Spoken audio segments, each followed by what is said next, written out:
Hi hello, welcome back to our channel. ഇപ്പം മക്കളുടെയൊക്കെ favourite ആയിട്ടുള്ള ഒരു കാർട്ടൂൺ ആണ് കേട്ടോ പാവപ്പെട്ടുള്ളി. അപ്പോൾ ആ ഒരു തീമിൽ നമ്മൾ ചെയ്തിട്ടുണ്ടായിരുന്ന ഒരു കേക്കിൻ്റെ കുറച്ച് കാര്യങ്ങളൊക്കെ ഉൾപ്പെടുത്തിയിട്ടുള്ള ഒരു വീഡിയോ ആണ് കേട്ടോ. വീഡിയോ ഇഷ്ടമായാൽ ലൈക്ക് ചെയ്യാനും ഫുള്ളായിട്ട് കണ്ട് സപ്പോർട്ട് ചെയ്യാനും മറക്കരുത് കേട്ടോ. അപ്പോൾ അന്നേരം നമ്മളതിൻ്റെ ബെൽറ്റൊക്കെ വെച്ച് സെറ്റ് ചെയ്ത് കൊടുക്കുകയാണ്. അപ്പോൾ നമ്മൾ ചെയ്തിട്ടുള്ളത് 1 kg പൈനാപ്പിൾ കേക്കാണ് കേട്ടോ. ഫ്രഷ് പൈനാപ്പിൾ കേക്കാണ് ഞാൻ ചെയ്തിട്ടുണ്ടായിരുന്നത്. നല്ല മൂവിങ് ഉള്ളൊരു കേക്ക് തന്നെയാണ് കേട്ടോ. നല്ല ടേസ്റ്റാണ്. നമുക്കതിൻ്റെ കാര്യങ്ങളൊക്കെ സെറ്റ് ചെയ്യാൻ കുറച്ച് ടൈം എടുക്കുമെങ്കിലും എന്നാലും നല്ല ടേസ്റ്റിലൊരു കേക്കാണ് കേട്ടോ. 6 ഇഞ്ചിൻ്റെ 2 പാനലായിട്ടാണ് കേട്ടോ ബേക്ക് ചെയ്തിട്ടുണ്ടായിരുന്നത്, ടോൾ കേക്ക് ആയിട്ട് കിട്ടാൻ വേണ്ടിയിട്ട്.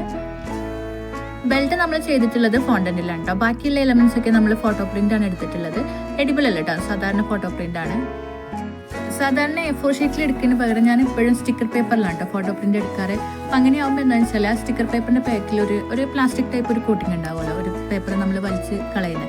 അപ്പോൾ അത് നമ്മൾ കേക്കിൽ നേരിട്ട് വെച്ച് കൊടുക്കുന്ന ഭാഗത്തൊക്കെ സാധാരണ പേപ്പർ ആയാലും വെറ്റാവാനും കീറിപ്പോവാനൊക്കെ സാധ്യതയില്ല. അപ്പോൾ ഇതിൻ്റെ ബാക്കിൽ അങ്ങനെ ഒരു കോട്ടിങ് ഉണ്ടായതുകൊണ്ട് അങ്ങനെ വെച്ചാൽ നല്ല വൃത്തിയിൽ നിൽക്കും കേട്ടോ. പ്രത്യേകിച്ച് ഒന്നും സംഭവിക്കില്ല കേക്കിനും, അതുപോലെ തന്നെ നമ്മളെ പേപ്പറിനും ഒന്നും സംഭവിക്കില്ല കേട്ടോ.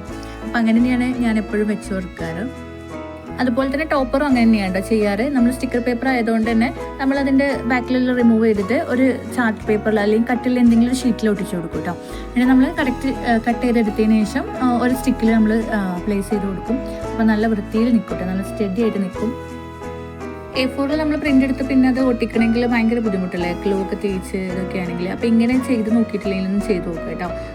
നമ്മുടെ സാധാരണ A4 ഷീറ്റ് പോലെ തന്നെയുള്ള ഷീറ്റ് തന്നെയാണ് ഈ ഒരു സ്റ്റിക്കർ പേപ്പറും. നമുക്കതിൽ പ്രിൻ്റ് എടുത്ത് കിട്ടും കേട്ടോ, നമ്മൾ സാധാരണ പ്രിൻ്റ് എടുക്കുന്ന സ്ഥലത്ത് നിന്ന് തന്നെ. അപ്പോൾ വീഡിയോ യൂസ്ഫുള്ളായി തോന്നുവാണെങ്കിൽ ലൈക്ക് ചെയ്യാനും സബ്സ്ക്രൈബ് ചെയ്യാനും മറക്കരുത് കേട്ടോ. നല്ല വീഡിയോസ് ആയിട്ട് വീണ്ടും കാണാം. ബൈ.